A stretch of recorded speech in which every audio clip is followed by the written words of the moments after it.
What's up, guys? Barca 3, Real Oviedo 1.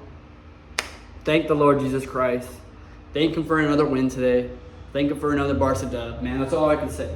I mean, it wasn't a great game for us. It was, at least the standards that I'm used to now.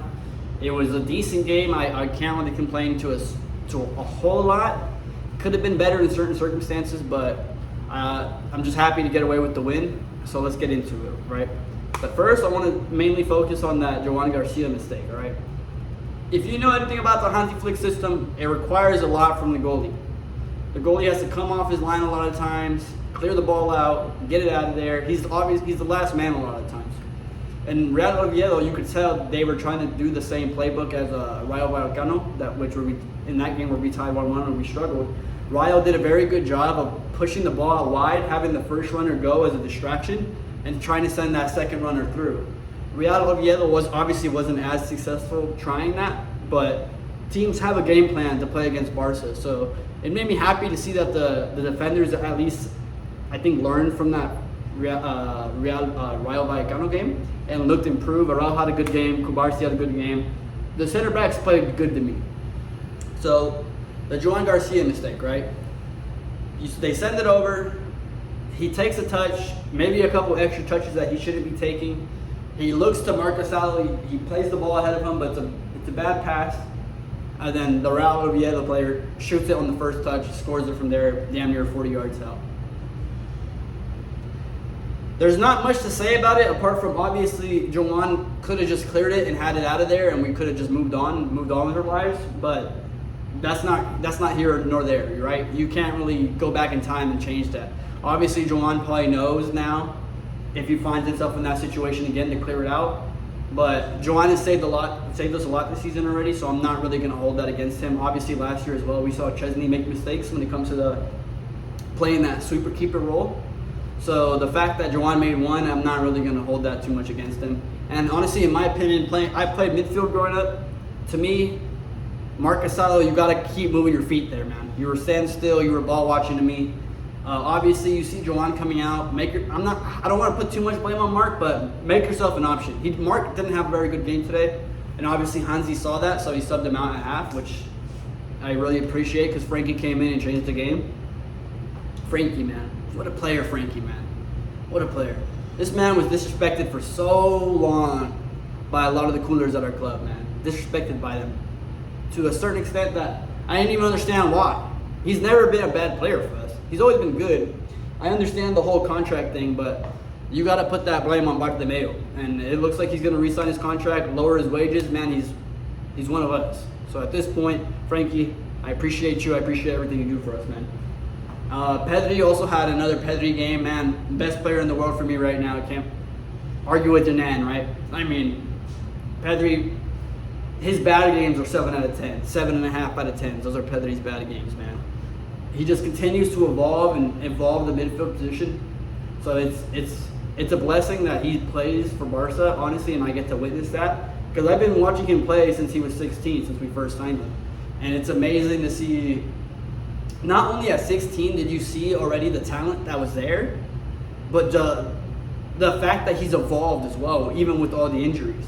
His defensive play is amazing. His ball recovery is amazing. His engine is amazing. It's insane to watch. But thank you, Pedri. Thank you, Frankie. Obviously, our best players on the team right now. Also, I want to give a huge shout out to Lewandowski. Came in off his first touch. Beautiful header. That man is a killer, man. Like I said in one of my first videos, I wouldn't mind giving Lewandowski another contract for 1 more year extension. Obviously, he's going to be 38, 39, I believe. Give him another year contract, man. I mean, the striker market doesn't look that hot. I've been telling my friends for a while, like, the only thing I can hope for is Pep leaves at the end of this year, and somehow we pull the funds together, maybe by winning the Champions League to get Haaland, and that's the only way I see us replacing Lewandowski. If that doesn't happen, don't go spend the $150 million on Julian Alvarez. At least in my opinion, Julian Alvarez is a great player, but he's not worth the $150 million. If you're spending that much, go get Haaland. And that's as simple as that. I'm not going to argue with anybody else. Julian Alvarez, great player. If you're spending $150 million, get Haaland. Okay? Simple as that. Let's get back to the players, right? So who else I believe Eric Garcia was one of our best players today. I was talking to my boys about him at work, because I was at work watching the game. Don't tell them about it, but I was at work watching the game, and Eric Garcia had a great game, man. He was able to get on the score sheet with after Ferran did a nice little turn, hit it across the goalkeeper. Goalkeeper made a good save. Was going to roll off the post. Eric Garcia was there to tap it in. Thank God, got us back to 1-1 and was able to, and from there led the comeback. Obviously, we went into half 1-0 down, but I was never really too concerned about losing the game, especially knowing how we play.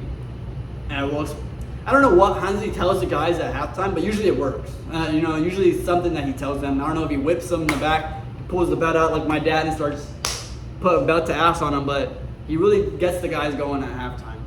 And then I'm glad he did the subs for Marc Rosalo, and then I believe who else did he sub out? He subbed out. Well, Rafa was due to a little hamstring. He felt something in his hammy, he said, but luckily it doesn't look to be too concerning because we're already dealing with a lot of injuries. But overall, decent game from everyone. I liked what I saw from Rashford. My only critique of Rashford is that sometimes he needs to make better decisions on the ball. I know maybe it's because at Man U and in the style of the Premier League, you're often once you're isolated 1v1 on the wing, you're encouraged to just go, right? The fast pace of the league, you want to attack your defender. But oftentimes in La Liga, once you beat your defender, you've got to beat 4 more, because they play low blocks against these smaller teams. So I feel like sometimes his decision making to know when to take his man on or just pass it needs to improve a little bit, but that's it. I think Rashi's been a great loanee for us so far. I've really enjoyed watching him play, especially with all the injuries. He's been a huge help, to be honest. We wouldn't have been able to get these past few wins without Rashi. So I really appreciate him, and I really appreciate everything he's doing for the club currently. Araujo, big shout out to you, bro. You've been amazing this season so far. I was very critical of you last year. I mean, you were making mistakes that made me frustrated, but I've never really doubted his skill as a whole. I just thought he had an off year last year. I know everyone knows Araujo's not the touchy. He's not Kubarsi with the ball at his feet, but he offers us something different that the team was always going to need, whether it's off the bench, coming in for a sub to put the game away, or for games like this where you're facing a physical forward in Salomon Rondon and you need someone to big body him and just match that physicality, which Araujo does perfectly. So overall, great game. I mean, it was a good watch. Oviedo were disciplined in their defense. They made me stress more than I had to, right? So I can't really complain too much. Now we got Real Sociedad on Sunday, I believe, and Real Madrid and Atletico play this weekend on Saturday. I'm going to be up and early, ready to watch that game over here in California. It's going to be at 7, so I'm going to be up, ready to watch that game. The hate watch is going to be on. I mean, I was thinking, I'm like, do I want a Real Madrid loss or do I want a tie for both teams? And I'm leaning more towards a Real Madrid loss now, since Atletico's way behind everyone already. If Real Madrid loses, it helps us out more. So, anyways, if Real Madrid drop points, great day. But Barca still has to get the job done on Sunday.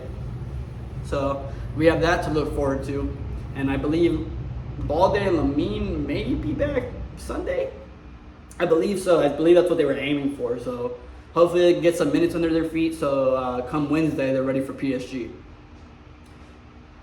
And that's going to be mainly it for this video. I mean, Joan Garcia, mistake. I'm not going to really hold that too much against him. I really appreciate everything he's done for the club so far.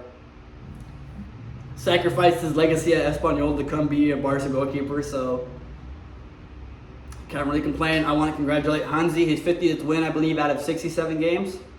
I believe he's only lost maybe 8 or 9, drawn the opposite, 8 or 9. So Hansi, Don Hansi Flick, you changed my life, man. You changed my life. I think me and all the coolers around the world really appreciate everything you've done for us. You brought us back to being a top club, and we really appreciate that.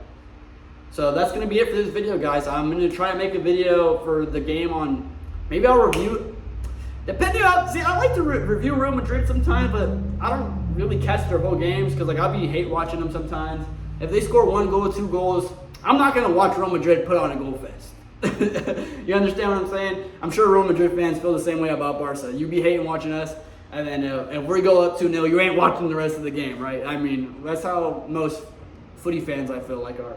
So I'll watch the game. Hopefully it's a good game.